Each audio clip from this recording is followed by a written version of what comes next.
சப்ரகமுவ மற்றும் மேல் மாகாணங்களிலும் அத்துடன் காலி, மாத்தறை, கண்டி மற்றும் நுவரெலியா மாவட்டங்களிலும் இடைக்கிடையே மழை பெய்யக்கூடும்.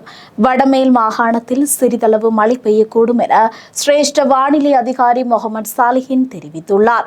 ஊவா மாகாணத்தின் சில இடங்களிலும் அத்துடன் அம்பாறை மாவட்டத்தின் சில இடங்களிலும் பிற்பகல் 2 மணிக்கு பின்னர் இடியுடன் கூடிய மழை பெய்யக்கூடிய வாய்ப்பு காணப்படுகின்றது.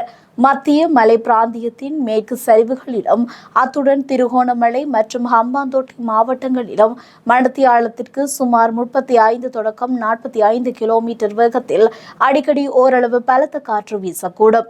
சிலாபம் தொடக்கம் கொழும்பு, காலியூடாக மாத்தறை வரையான கடல் பிராந்தியங்களின் பல இடங்களில் மழை பெய்யக்கூடும். கடல் பிராந்தியங்களில் மணித்தியாலத்திற்கு 30 தொடக்கம் 40 கிலோமீட்டர் வேகத்தில் தென்மேற்கு திசையிலிருந்து காற்று வீசும்.